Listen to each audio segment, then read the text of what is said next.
Our top news for tonight: Sarawak explores palm oil's downstream potential to boost industry income. Sarawak government studies legal provisions from collecting palm oil waste. Sarawak governor visits Lima's 25 exhibition in Langkawi.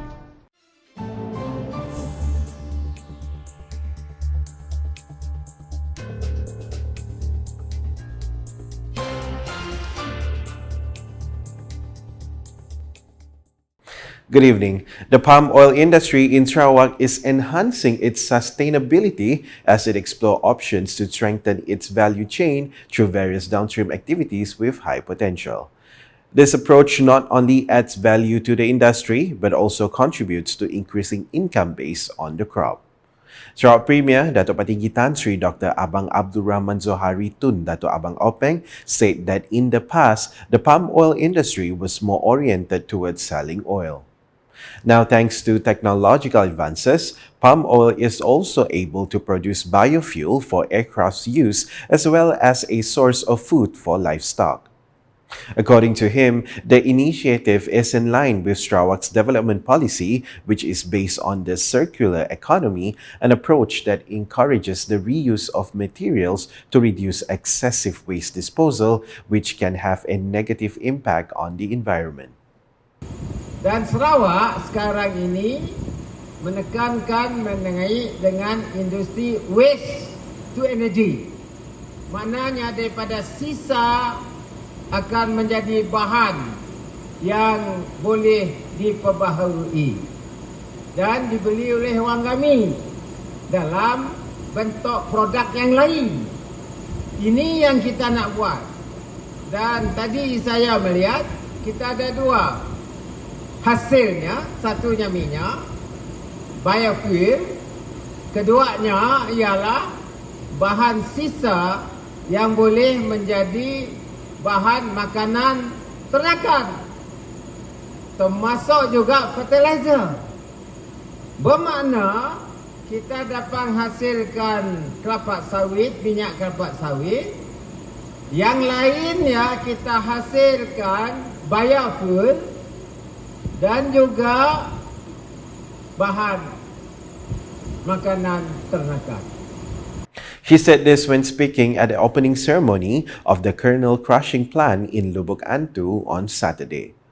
According to him, environmentally friendly products are now offered at premium global market prices, making such efforts one of Sarawak's new resources of income.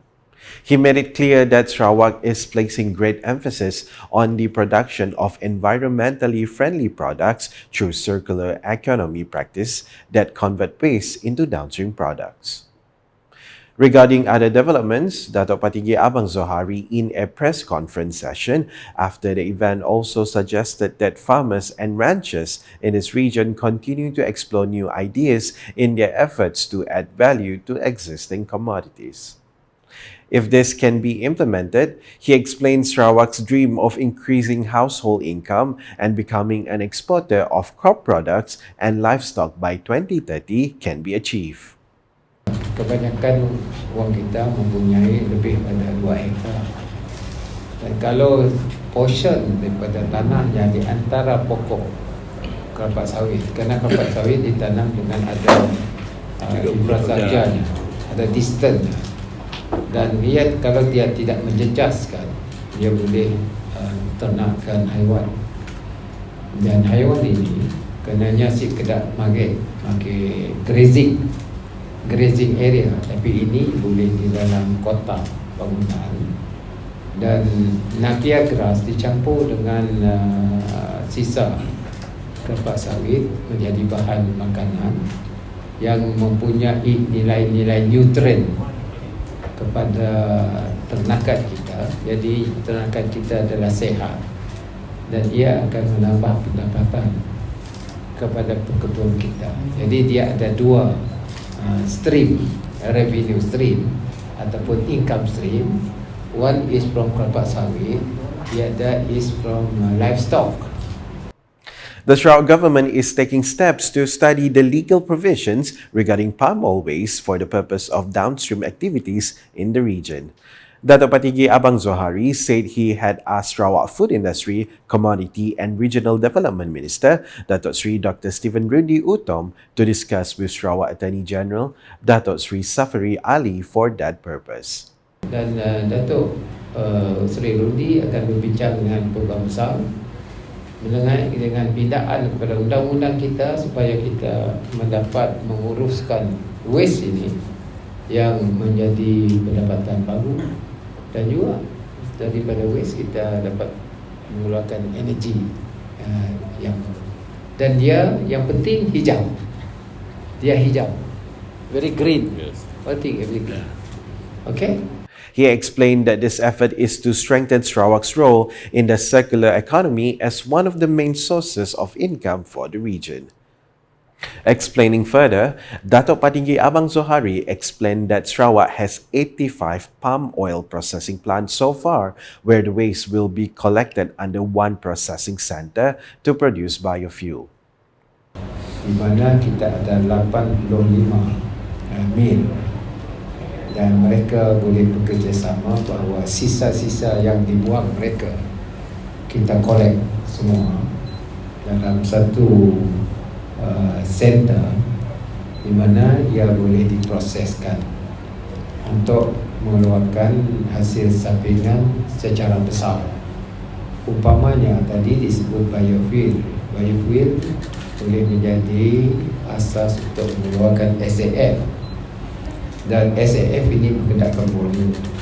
Jadi kalau kita dapat mengeluarkan yang pun feedstock yang besar, kita dapat menghasilkan minyak belon yang volumenya besar, dan ini akan menambah pendapatan kepada kita di Sarawak. The Governor of Sarawak, Tun Pehin Sri Dr. Wan Junaidi Tuanku Jaafar, and his wife Tuan Puan Datuk Patinggi Fauziah Muhammad Sanusi made an official visit to the Langkawi International Maritime and Aerospace Exhibition 2025, Lima 25 on Friday. The visit was held at the invitation of the Ministry of Defence Malaysia in conjunction with Lima 25, which was officiated by Prime Minister Dato' Sri Anwar Ibrahim on 20th May and is scheduled to conclude on Saturday.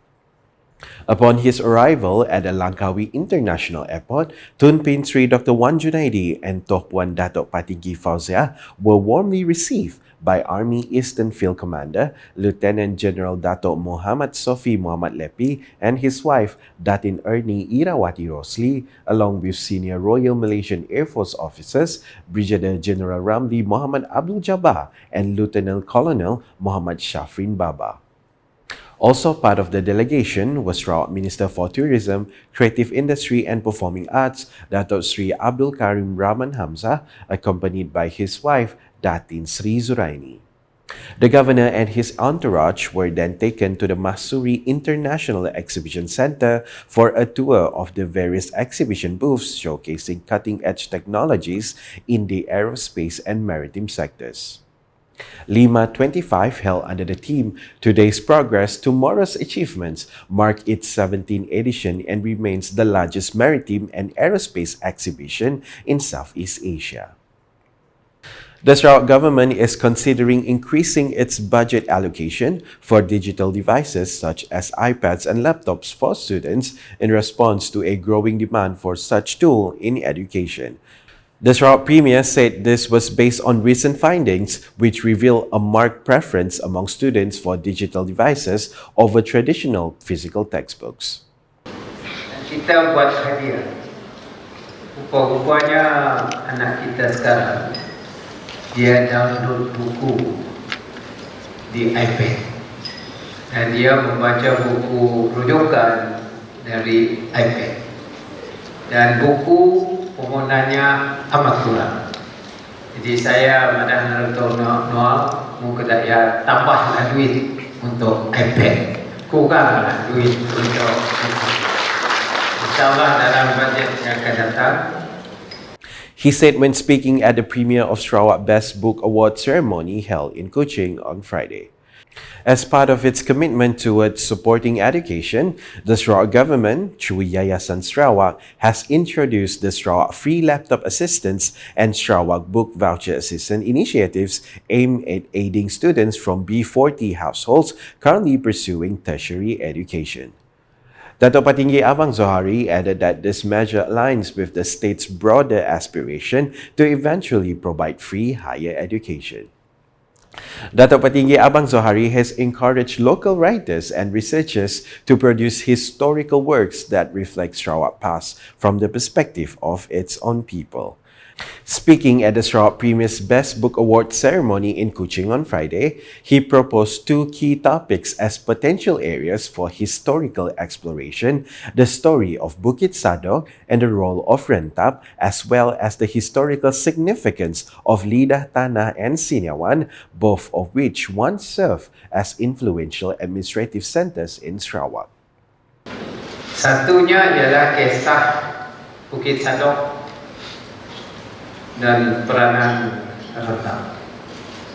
Kalau boleh dibuat kajian dari sudut perspektif kita, sejarah kita, kerana ia ada hubung kait dengan piracy. Apakah betul piracy itu dikaitkan dengan Rentap? Jadi kita terpaksa buat kajian.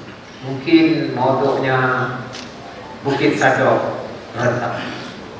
Jadi kita buatlah sejarah.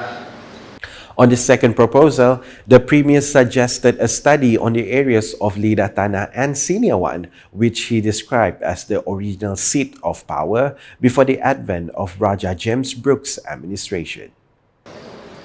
Yang kedua, Mapati Jipang, Datuk Tinggi Haji, seat of power di Sarawak, kerana Sarawak bukanlah Sarawak hari itu. Sarawak ya hingga ke Lidah Tanah dan Sinawan. But the seat of power adalah di Lidah Tanah. Banyak sejarah, nilai sejarah dalam pemerintahan sebelum Brooke dan juga Brooke berkisar di Lidah Tanah dan di Sinawan. The need to restore education and health autonomy to Sarawak must be given priority over political debates on the sharing of oil and gas profits. Batu Kitang Assemblyman Dato' Loh Kerchiang stressed that focus should be given to the rights of Sarawak in more basic areas such as education and health. I am saying, isn't this what GPS has been requesting for all this while? Even today, we are pursuing the return of our autonomy on education and health back to Sarawak. He said this during a media conference after the 19th Sarawak Legislative Assembly sitting on Friday. He said the federal government should continue its annual responsibility in providing budgets for schools and hospitals in Sarawak. At the same time, he called on the people of Sarawak to continue to support development based on their own capabilities while strengthening the claim for state rights under the Malaysian Constitution. And that's the English edition with me, Nicholas Zechariah Boni. More news can be found in our official portal, ukas.sarawak.gov.my, and social media platforms including Facebook and YouTube.